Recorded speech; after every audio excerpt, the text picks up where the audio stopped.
the big key. But I want to dive right into Vince. I want to dive right into the scoring offense against the scoring defense, and it gets into the sort of situational football, red zones, and third downs. Right. I'm gonna tell you what, this third down number for Notre Dame has taken a huge jump in the last 3 games. Remember, like when we were going into the Purdue game and Notre Dame's third down numbers were like kind of bad.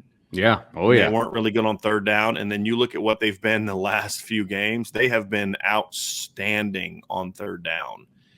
And you know, their last 3, they were 57.1% against Toledo. The last 3 weeks, they've been 23, 31, and 35. Just pretty good. To me, that this is an area where I think that the Notre Dame defense can play a huge role in getting the offense rolling, the Notre Dame offense rolling. Allow me to explain. Virginia Tech doesn't move the ball very effectively in any way. Run game's not great. Pass game's not great. They got a couple individual players that can hurt you, but as a whole, they're not great. Their offensive line has got good size. It's not overly athletic. They've had trouble protecting the quarterback, and they've had trouble getting movement in the run game. In a lot of ways, this is a game Notre Dame should dominate. It really is. And Virginia Tech is just not an offense that should have success against Notre Dame. I mean, you know, Cincinnati came into that game scoring 43 points a game. They scored 24, right? You know, Purdue came into Notre Dame's game scoring 40-plus points a game. They scored 13. Now, Purdue's not scoring 40-plus points a game now, but still, it's a quality offense that Notre Dame kind of beat up. But Notre Dame's got to be able to shut Virginia Tech down. And the reason I say I think they can spark the offense, Vince, is I think that this is a game. Now, Virginia Tech doesn't turn the ball over a ton, but I think this is a game where you can really harass them, get early stops, dominate field position, hopefully get a turnover or two, because remember, turnovers are what sparked the last game. It was a close game. Virginia Tech's got the ball with a chance to go down and take a lead before halftime, and Khalid Kareem has that great hustle strip sack, and Julian Love picks it up and runs it back for a touchdown. You know, something like that. I feel like if the defense can give the offense some early short fields and the offense can punch it in, because as you mentioned, the one thing the offense has been really good at this year is taking defensive plays and turning them into points, right? I mean, that's where all their points came against Wisconsin. No question. And they did a good job against Cincinnati. They didn't settle for a field goal. They went and put that sucker right into the end zone and made it a ball game, right? I feel like this is the thing that I really want to see from the defense this week is I want to see them dominate in these areas down here, third down, red zone, and turnovers. The things that they've been really good at this year, they need to be great at on Saturday, because I feel like that's the kind of spark that the offense needs. The offense needs to have some success. They need to get out of their own heads. Vince, and you know this, football, some people may not know who are new to the channel. You're also head baseball coach in the South Bend area. Mm-hmm. Right, that's the jacket that Vincent has on right now. Yeah, and you know this, especially in baseball, but it's very true in football too. You can get in mental funks, and it takes something to kind of get you out of that funk. You know, a pitcher makes a mistake and throws a fastball right in the middle of the plate that you're able to connect on, and you start feeling good about yourself again. In football, it's the same way. Notre Dame's offense right now is in a huge funk. Absolutely, that they can't get out of, and I feel like this is the ultimate team game because. The defense because in basketball, if you're in a funk on offense, a lot of times it can impact you on defense, right? Because in every other sport that we talk about, you play both sides of the ball, essentially. In hockey, you play offense and defense, right? In baseball, you play offense and defense, right? Except if you're in the American League and you're a pitcher. And in basketball, you play offense and defense, right? Football is the only sport where it's literally 2 different teams. Right. Right? And so it makes it unique, but this is one of those things where you can take a great defense, come out and dominate the way that you're capable of, get early stops, 3 and outs, shut the freaking crowd up, Absolutely. Get turnovers, force big plays, give your offense short fields. And if the offense can come out and get some early success because of the defense, the offense isn't going to say, well, gee, we got our points because of the defense. They're going to say, hey, we got points. Yeah, exactly. And that could be the mental boost that this team needs. So, I mean, we're grasping at straws here, but that's where I'm at. That's where I'm at. I think that's something that we need to see from this football team is this defense has got to say, hey, look, there needs to be some pride to say, hey, look, we can't blame the offense for what's going on. We gotta do our thing right now. We got to pick them up, right? and come out and play that way. And Marcus Freeman has to recognize that as well. To say, hey, look, we got to do something to give our defense a spark or our offense a spark. Mm-hmm. And if we can see that early, Vince, I could see this thing really getting interesting for this offense on Saturday night. Yeah, and it's funny because, they've only turned the ball over 3 times, which ranks them in the top 10 in the country, which is great. The problem for me is they haven't played any good defenses. The defenses that they have played, I don't think are good at creating turnovers, and that's not going to be the case on Saturday. They're going to play a defense that loves to get turnovers, and based on everything that we talked about today, I love the chance that Notre Dame has to get Burmeister into position that he doesn't want to be in, and I could see some turnovers coming. And since they haven't turned the ball over very much in their first third of the season, how are they going to respond to turning the ball over so much? Or not so much, but turning the ball over, period, right? Right. I'm going to be shocked if Notre Dame can't turn them over, to be honest with you. I really think they're going to put this kid in a position to either, when he's running the ball, to fumble it, or throwing it off platform, doing some things that he doesn't want to do that he's probably not great at. And they're going to get him turned over. That's just how I see this game going. And you're right. I think the offense is the Notre Dame's offense is excellent at scoring when they get a turnover, and it's the one thing that they've been good at. And so I think that could potentially fire up both sides of the team. Yeah. And once you put this Virginia Tech team behind, I don't know that they're capable of coming back. They're only averaging 23.5 points a game. I say only based on what Notre Dame has done offensively. Obviously, that could be enough. But if the defense puts the offense in position to score some points, I don't think 23.5 is going to be enough, right? So that's where my focus is. I think it's third down percentage, third down conversions, because then that kind of leads to potential turnovers. But it's the turnover battle that really has me interested in this game. If Notre Dame can win the turnover battle, I think they win this game. I really do. Yeah, and Bill Kostrub says, if it all comes together and we start winning the game offensively, we cannot take our foot off the gas. It is time to bury an opponent. Agreed. I hope that Brian Kelly has this foresight as a coach, that he has to understand. And again, I'm not predicting that Notre Dame's going to jump out to an early lead. We're building on a theme of what we were just talking about. If Notre Dame has a chance to really turn it on in this game, with all due respect to Justin Fuente, you got to do it. This is about your team. Yes. And if you've got a chance to bury them, you have to do it. No backing off, no running the clock out. You go full. They need to come out, and this is going to be the challenge for Brian Kelly this week on both sides of the ball. Your team lost. What are you going to do about it? Right. Okay, you're getting a lot of criticism. Well, the players aren't getting as much criticism from me as the coaches are, but the players still have to play better, do a better job. And to me, I look at it and say that they got to get into a situation where he's got to kind of say, "Hey, look, we've got nothing. We've got nothing to lose now, right? Like, everybody's doubting us. It's like sometimes Brian Kelly performs better when there are no more expectations, which says a lot. It's a different conversation." But that's what he's got to do from this team. And sometimes I feel like going on the road can be the best thing for your football team when your backs are against the wall. I've always felt this, that, because at home you're comfortable, you're complacent, you're in your dorm, you go to the hotel on Friday night, you see your family, the crowd loves you. But then if you're not playing well and the crowd boos you, that can kind of get in your head. Whereas they're going to boo you from the moment you come out of the locker room when you're on the road. And booing when you're on the road off the bus. Booing when you're on the road is like that shot of adrenaline, like, okay, all right, here we go. And part of me feels like we're going to learn a lot about this football team from a leadership standpoint, because I believe great teams can, those road games when they're struggling are the ones where you really come together as a football team. And I feel like this football team is either going to come together this weekend and play really well, or they're gonna not be mentally and emotionally in it, and it's either going to be another loss or a close win that has us really, really, really concerned about the rest of the season.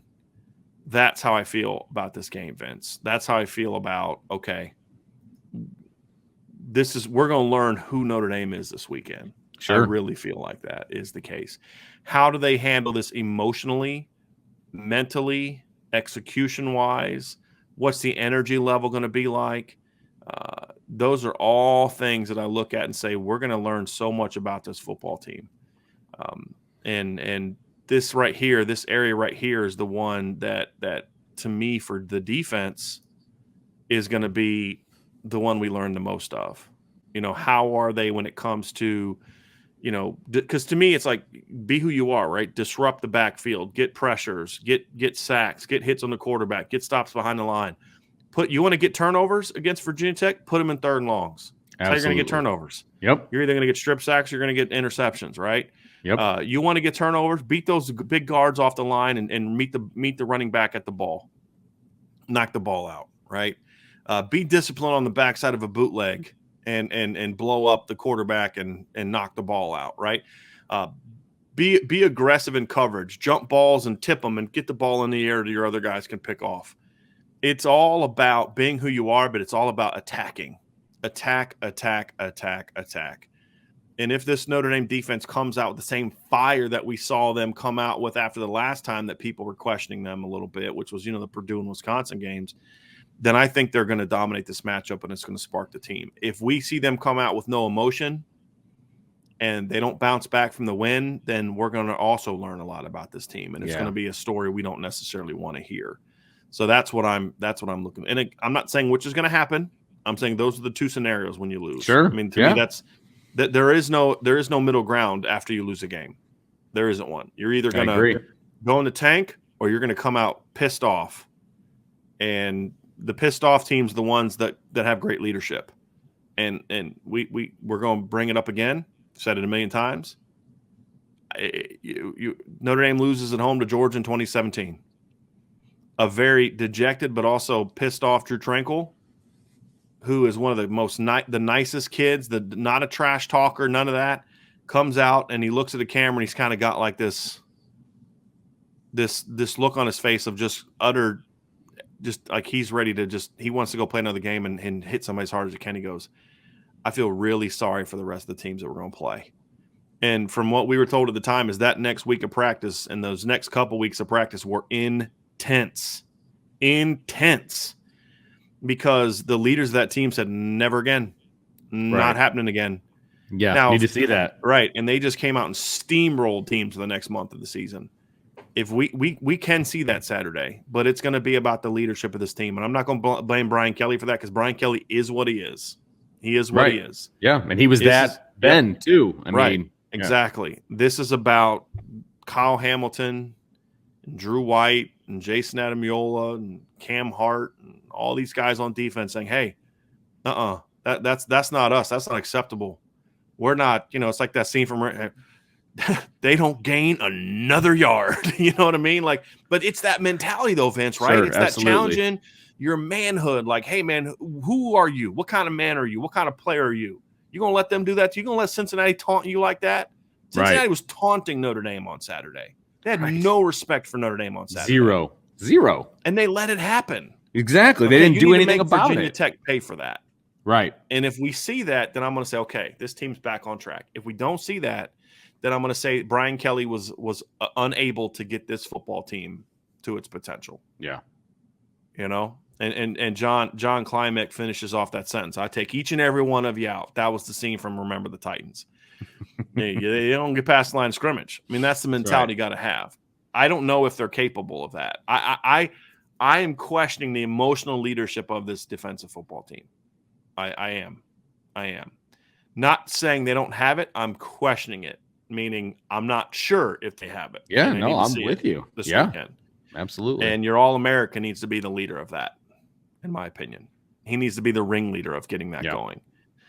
Vince, I still give the advantage, obviously, to Notre Dame. We did it in the pass game, advantage. I don't think we actually did it in the pass game because we kind of transitioned. Advantage Notre Dame in the pass game, advantage Notre Dame here. It's a significant statistical across the board. And talent advantage across the board, in my opinion. Yes, and it should be one that benefits Notre Dame to the point that it should win the game for Notre Dame. That's how much of an advantage I feel Notre Dame has in this particular arena. I'm going to ask you one question before we go, Vince. Okay. So we talked yesterday. We gave all 3 advantages to Virginia Tech. We did. Right? Today we gave all 3 advantages to Notre Dame. Here's my question for you. Who has the greater advantage between the two? What is the gap wider between the Notre Dame offense and the Virginia Tech defense, or the Notre Dame defense and the Virginia Tech offense? The advantage is greater for the Notre Dame defense versus the Virginia Tech offense, which is why I'm confident that Notre Dame will win this game. Now, explain yourself, sir. Well, so let's go back to yesterday's matchup. Right now, Virginia Tech against Notre Dame's offense. Look, we know what the struggles are for Notre Dame's offense, right? But they still have some guys that can play the game over there, and so if they just adjust a few things, then Notre Dame can win that advantage. They can win that battle. Over here on this particular matchup, when we're talking about Notre Dame's defense, there's not much Virginia Tech can do to anything on their end anyway to have the advantage over Notre Dame's defense. Okay. Notre Dame is going to have to play very poorly for Virginia Tech to have the advantage here. It's not a schematic tweak. It's not a personnel tweak. It's not some little tweaks here and there, some play calling tweaks that are going to give Virginia Tech the advantage over Notre Dame. So that's why this gap is bigger, right? So what you're saying is basically if Notre Dame's offense brings their A game, there's nothing Virginia Tech's going to do to stop them. Correct. If Virginia Tech brings their A game on offense and Notre Dame's defense brings their A game on defense, Notre Dame still wins that battle. Correct. Okay. That's exactly what totally I'm saying. agree. Totally agree. Before we go, Vince, this was brought up, and I gotta, I get on rants, I get fired up. I think I might have found something gets Vince fired up. John Klimek, did everyone see what Kyle Hamilton said about the ref? What was said? Sure the did. referee, according to Kyle Hamilton, the referee told Kyle Hamilton when he got held like big time to set up a Cincinnati score, you're an All-American. You don't need holding calls, basically, right? Vince, am I correct on that? That's what he said. Yeah. That is a fireable offense, Vince. What say you? Oh my gosh, absolutely. I can't believe it doesn't matter what caliber player you are. A penalty is a penalty. Like that. I mean, and it's the dumbest thing I've ever heard of. He clearly got, he even said, because I listened to it, he even said, he's like, my jersey was all messed up because he was holding me so badly. He then said, he goes, now I should have gotten off of it. He goes, I should have been able to get off of it. But he was holding me so bad that my jersey was messed up. I didn't know he said that. I'm glad to hear him say that he said that. He did. Yeah, he did. And I give him credit for that. He goes, I should have got off of it. He goes, but then he goes, that's the funniest thing I've ever heard from an official before. It's that I'm an All-American. I've ever heard of. That's the stupidest thing I've ever heard of in my life. Why? Even if you believe that as an official, that is not the reason that you give to Kyle Hamilton. Oh, I didn't see it, or that's not a hold, even though you're clearly wrong. Yeah. No, it's not. Well, you're right. That was a hold, but you're an All-American, so I'm not going to call it. Are you kidding me? It's just unbelievable to me. Unbelievable to me. That guy should never work at Notre Dame or anywhere else. He shouldn't even work a high school game after that. That's you're all conference. That's not a hold. What? No. Yeah. It was honestly one of the most absurd things I've ever heard of in my entire life. Yeah, it was. And Kyle Hamilton has no reason to lie about it. Right. I mean, that was. And if you know anything about Kyle Hamilton, he's not going to say something like that if it wasn't true. No, not at all. Yeah, and Irish Cubby's absolutely correct down here. Oops. Refs don't seem to be held accountable enough. I hope something is. That is one of the biggest problem in athletics. Period. Is that you can't criticize refs. You can criticize 18-year-old kid. If an 18-year-old freshman goes out there and plays a bad game, I'm writing an article about how it was bad. Right. But a coach will do the same thing. But you can't criticize refs. And again, I think there needs to be some level of you crossed the line with it, but there absolutely needs to be more accountability for officiating because it is getting progressively worse year after year after year. Now, maybe it's hey, look, you need to pay more money to get good officials. Maybe that's it, right? That's fine. But I'm all for that. But if you do that and then hold them accountable because officiating is getting progressively worse. My dad has a theory that a lot of this is based on replay.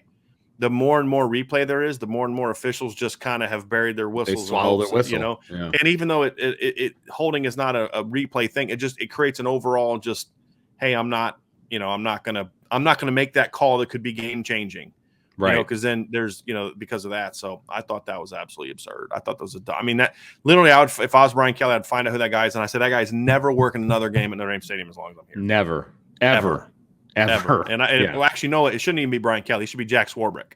Yeah. That you need to bring out the big stick. The big dog needs to come out for this one and say, this gentleman and his crew are never, ever working another game that Notre Dame is going to officiate. Yes. Home or away. Yes. Home or away. Because away officials, by the way, are negotiated when you make a contract. Yes. So Notre Dame does have say on who the officials are when they go on the road.